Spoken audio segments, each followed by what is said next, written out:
Hello everyone, welcome back to our channel. Now we are discussing on POSH Act, Sexual Harassment of Women at Workplace, Prevention, Prohibition and Redressal Act 2013.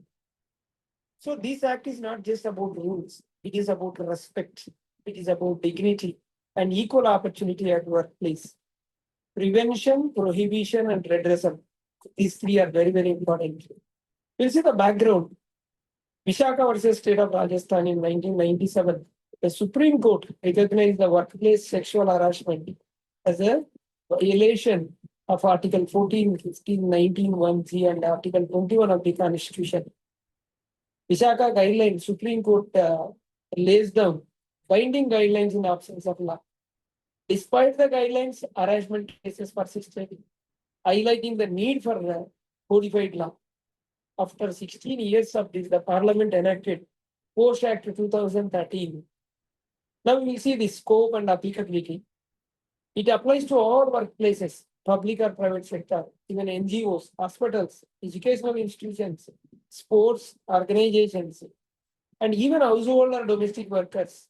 It covers physical offices and even virtual offices like emails, WhatsApp, Zoom, Teams, etc. It applies to permanent, temporary, ad hoc, internal consultants, freelancers, daily wages, visitors. Workplaces includes transportation, dwelling, and even places and employer provided accommodation. So almost it covers. We'll see the definition of sexual harassment. Section 2N of the Act. It goes beyond physical contact.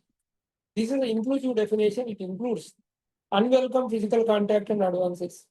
It includes demands or requests for sexual favors, sexually colored remarks, showing pornography, any unwelcome conduct, verbal, non-verbal, written or digital. So important point is the impact on the woman matters, not the intention of the offender. We'll see the impact. There is a practical example. Sending late night inappropriate emojis on the office chat. That is nothing but harassment. Persistently complimenting physique despite comfort expressed like harassment. What is internal control in compliance committee? That is ICC. ICC is mandatory for workplaces with employees about 10 plus employees. Internal complaint committee. The composition is one is a presiding officer, senior woman employee, another two, at least two members with experience in social work or legal knowledge, and one NGO external member. So out of this, 50% members must be women. One presiding officer, minimum 2 members with experience in social work or legal knowledge, one NGO. So in that, 50% members must be women. Then ICC tenure will be 3 years.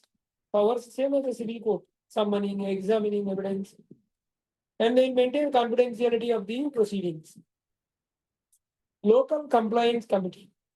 ICC is an internal compliance committee, and there is another committee called local compliance committee, where employees below 10 or where the employer is not responding. So this LCC is established by the district officer under the Act. So duties of the employer, what are the duties of employer? Create post policy, display information about ICC at conspicuous places, organize awareness and sensitization programs, assist complainant in filing police complaint if required, provide training to employees on acceptable behavior, submit annual report of cases to district officer. These are the duties of the employer. And complaint and inquiry process, how it will goes. Complaint must be filed within 3 months of incident. Of course, extendable by ICC if justified. Then ICC inquiry to be completed within 90 days and report to employer or district officer within 10 days. Employer to act on recommendations. So that is within 60 days. What are the relief available? Transfer of complainant or respondent, paid leave for complainant during the inquiry, compensation based on trauma, corrective conduct, any career loss or income of respondent loss, etc. So what about the penalties for non-compliance? Employer fails duties, fine up to 50,000. If it is a repeat offense, fine will be doubled. Cancellation of license or registration. For employees found guilty, then action as per the service rules, whether it is a warning, suspension, or termination. What are the benefits of POSH compliance? It creates a safe and inclusive workplace, enhances trust between management and employees, increases retention and productivity. It protects the company reputation and avoid legal risks. We see the landmark judgments in POSH Act. When Medha Kotwal versus Union of India in 2013, SC directed a strict implementation of Vishaka Guidelines, and Saurabh Kumar Malik versus Controller and Auditor General of India held that consent under pressure is not a valid consent. Global Private Limited versus Local Compliant Company, that is LCC, reiterated wide meaning of workplace. And what are the challenges for implementing? Many organizations have ICC only on paper.